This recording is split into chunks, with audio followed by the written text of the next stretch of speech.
Welcome back to the channel, everyone. It's me, Tien, and today let's talk about choosing a cat-friendly apartment and what to look for when you're looking at all these apartments, and there's lots of options to choose from. I know a lot of people are familiar with my old apartment, but recently I moved into a new one, so it had to check off all the boxes and what I need as a cat parent. And I hope this video will be helpful for cat parents that are sort of new to this, and they need to have some ideas of how to create and design a layout that's both beneficial to cats and the humans that live there as well. Now, this new apartment that I moved into, it's about the same size, maybe a tiny bit smaller than my other apartment that you usually see in my videos. There were a lot of apartments that I looked at, but there are three main reasons why I chose this one as my next place that I wanted to move into. Now, the first reason is because this place has a really large window, really large, tall window that sun can come in, fresh air can come in, and proper ventilation really takes care of odors that might persist, especially during the summer where it might become humid. So having a large enough window to aerate the apartment can really alleviate some of the stuffiness that comes from that. And the great thing about this place is that it does have a small little balcony in which I can cat-proof eventually when I have the time, so that they can go out directly and lounge about and experience the outside a little bit more.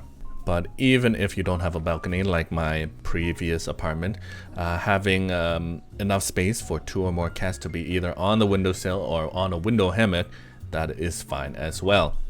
So in general, the larger the window or the more windows, the better. Not only does it let in natural light, makes you feel good, I'm sure it makes the cats feel good, and it really opens up the area so you don't feel like you're stuck in such a small space.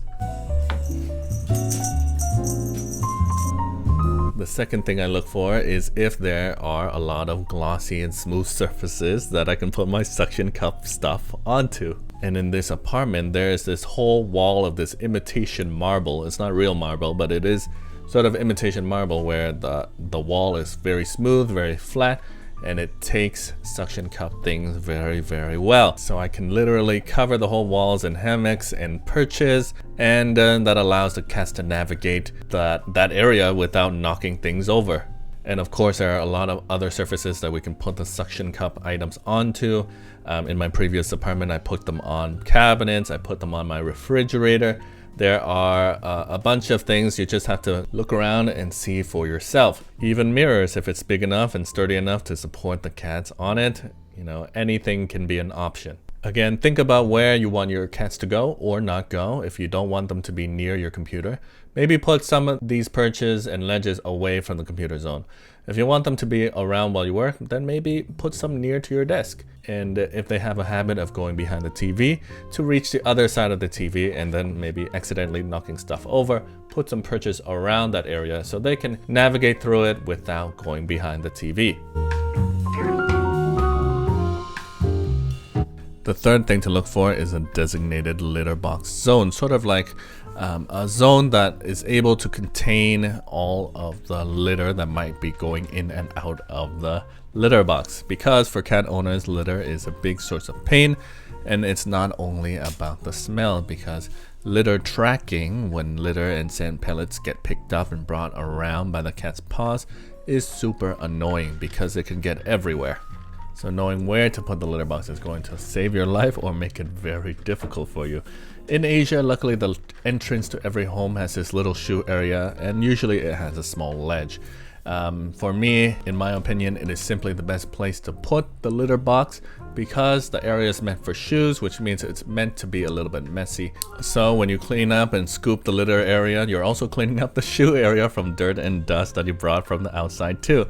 So it's taking out 2 chores at the same time, which is better than doing both separately. Always keep an eye out for these types of areas when you're choosing a cat-friendly apartment. And for more videos on litter tracking and what types of litter I use, I'm going to be linking it in my description down below and probably somewhere around this video here. in conclusion, if you think about these three main points when you're choosing a new apartment to move into, especially a smaller one, your time with your cats will be quality time rather than time fixing problems or cleaning up after them.